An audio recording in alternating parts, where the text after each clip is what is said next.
Hello everyone, this is Jonathan Little. I'm here today with the 132nd episode of Weekly Poker Hand. Today we start off with a pretty nice holding, Ace-10 suited with 300 big blinds, so incredibly deep stacked. We are very early in the tournament. I opened to 300 and a guy on the button who I do not know re-raises to 1,025. So now the question becomes, should I call or should I 4-bet? And I think this hand's going to play very nicely as a call. I don't think there's any actual reason to 4-bet this. If I 4-bet and my opponent calls, I am very likely behind. If I 4-bet and he folds, I probably had him crushed. So really, there's just no purpose in 4-betting. I'm going to be calling the vast majority of the time our hand flops well enough. So the flop comes Queen 10-4. I'm certainly going to be checking this flop. This is a situation where I'm checking the vast majority of hands to the pre-flop raiser. I don't think there's a whole lot of reasons not to check to the pre-flop raiser here. If I lead and my opponent calls, I could easily be crushed. If I lead and he raises, I could easily be crushed. If I lead and he folds, well, he was probably drawing almost dead. So not a whole lot goes right whenever I lead. Of course, he could call with ace, king, and ace, jack if I lead, or king, jack. But I am happy enough to just check, let him bluff with some of his garbage hands, let him bet with some of his ace, jacks, and play this hand cautiously.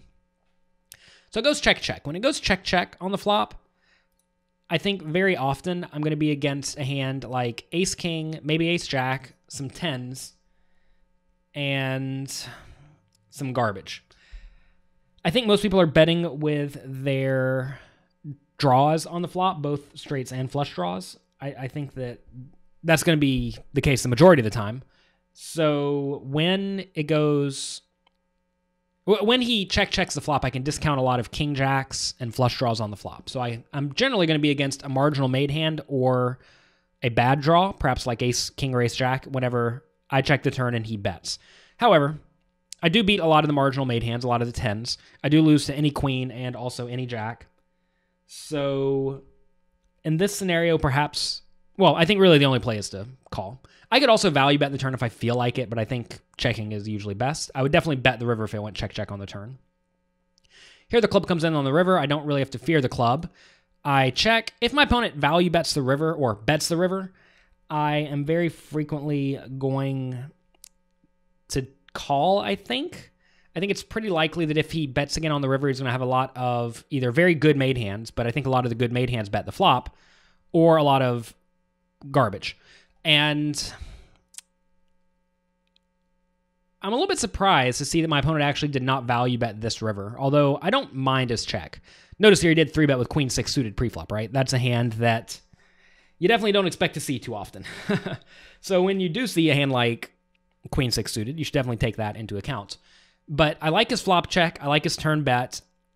I think my opponent could realistically expect me to bet a lot of my draws on the turn and then bet again on the river. So when I check the turn and check call, it's very unlikely for me to have a draw. So this is, I think, a spot for my opponent to go for a thin value bet, unless he's very convinced that I'm going to be check raising a lot. If you think your opponent's going to check raise you a lot on the turn or the river, you usually want to be opting to check behind with your marginal made hands.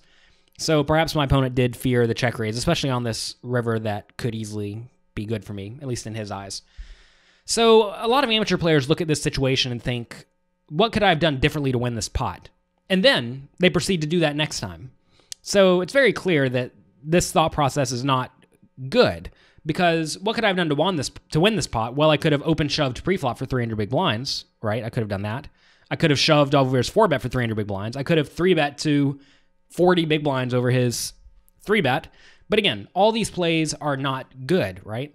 So in this scenario, think about realistic things I could have done that would have actually won me this pot. I could have 4-bet preflop, but that's not good for the reasons I said previously. He's going to call you with a lot of better hands, and you're not really going to know where you are after the flop at all, and you're going to be out of position, so that's out of the question. And then, once he makes top pair, well, he's not folding. I'm losing this hand.